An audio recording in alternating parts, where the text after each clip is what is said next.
एक बार फिर से आप सभी का स्वागत है हमारे चैनल पर। तो मैं आपके सामने फिर से लेके आ गया हूँ DU LLB mock test series. तो ये हैं बहुत ज़्यादा इंपॉर्टेंट क्वेश्चन जो आपके ड्यू एलएलबी में पूछे जा सकते हैं, यानी कि इनकी एग्जाम में आने की प्रोबेबिलिटी जो है वो बहुत ज़्यादा है।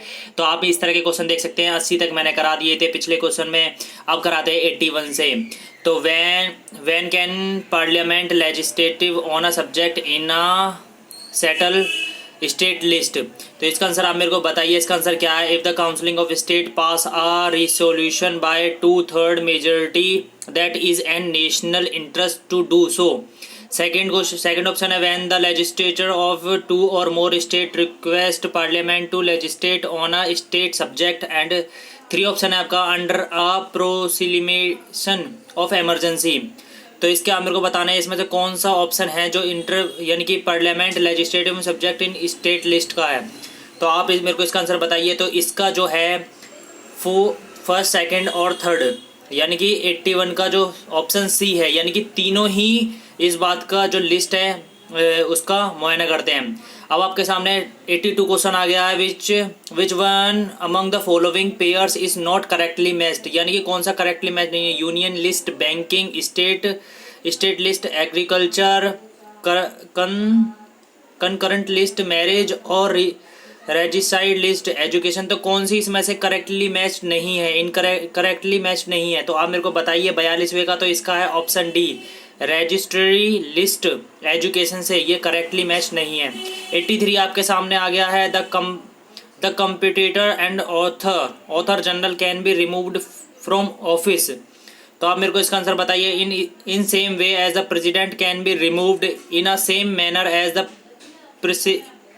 Prescribed from the removal of supreme court जज बाय द ऑप्शन सी है आपका by the president on a report by the supreme court in none of the above away. तो इसका आंसर आप मेरे को बताइए। तो इसका आंसर है option B, in the same manner as the prescribed from the for the removal of the supreme court जज। तो ऑप्शन बी। 84 आपके सामने हो गया। What does B3W stand for. तो इसका मतलब क्या है। Boom back better world economy, या build back better world, bold 3 way, या बैक ब्रिजिटर वर्ल्ड। तो आप मेरे को इसका आंसर बताइए 84 का। तो 84 का जो आपका आंसर है वो है option B, build back better world, यानी कि B3W का मतलब है जो है बिल्ड बैक बेटर वर्ल्ड, यानी कि ऑप्शन बी। 85 आपके सामने आ गया। Which is the wrong regarding tortious liability.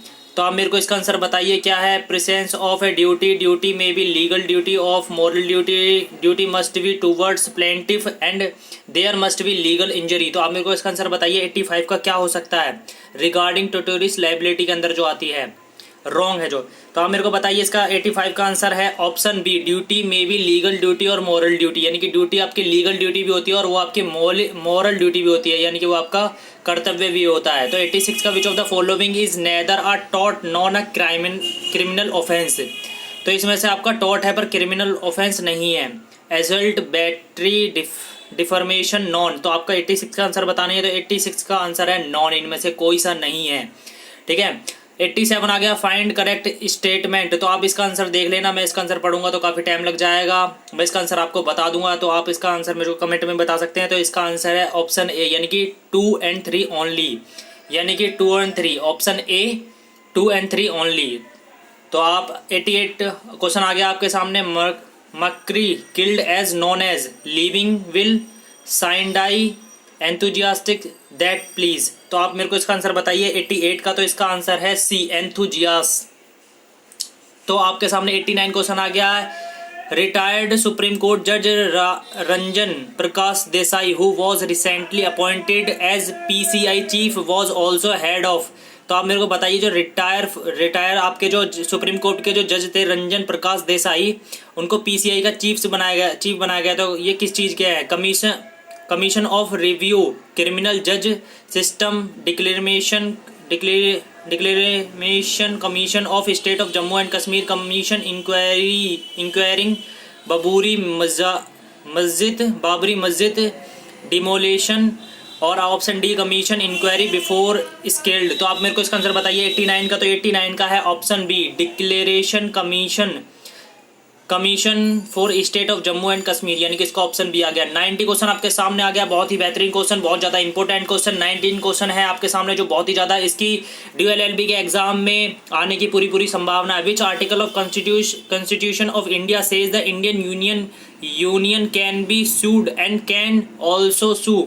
तो आप मेरे को इसका आंसर बताइए, बहुत ज़्यादा इंपॉर्टेंट क्वेश्चन है इसका, आपका इसका आंसर आपको जरूर कमेंट में बताना चाहिए। तो ये है आर्टिकल 300A के तहत हम कॉन्स्टिट्यूशन ऑफ इंडिया को, यूनियन ऑफ इंडिया को सू कर सकते हो और स्टेट को भी सू कर सकते हैं, उन पर केस कर सकते हैं। 91 आपके सामने आ गया था, definition of state is provided in. तो डेफिनेशन ऑफ स्टेट की प्रोवाइडेड किस में की गई? आर्टिकल 21 में, आर्टिकल 12 में या आर्टिकल 37 या बी, यानी कि बोथ बी एंड सी में। तो इसका आंसर आप मेरे को कमेंट में करके बताना। ये बहुत ज़्यादा इंपॉर्टेंट क्वेश्चन है, आपका फंडामेंटल राइट यानी कि मौलिक अधिकार से पूछा गया 91 क्वेश्चन। अगर आपको हमारी वीडियो अच्छी लगी हो तो इसे लाइक शेयर एंड सब्सक्राइब जरूर कर देना, चैनल को, हमारी वीडियो को शेयर कर देना जो आपके दोस्त ड्यूएल एलएलबी की प्रिपरेशन कर रहे हैं। और अगर हमारा चैनल, आपको वीडियो अच्छी लगी हो तो हमारे चैनल को सब्सक्राइब कर देना फॉर फर्दर क्लैरिफिकेशन और फर्दर हमारी वीडियो को देखने के लिए। धन्यवाद दोस्तों हमारी वीडियो को अंत तक देखने के लिए।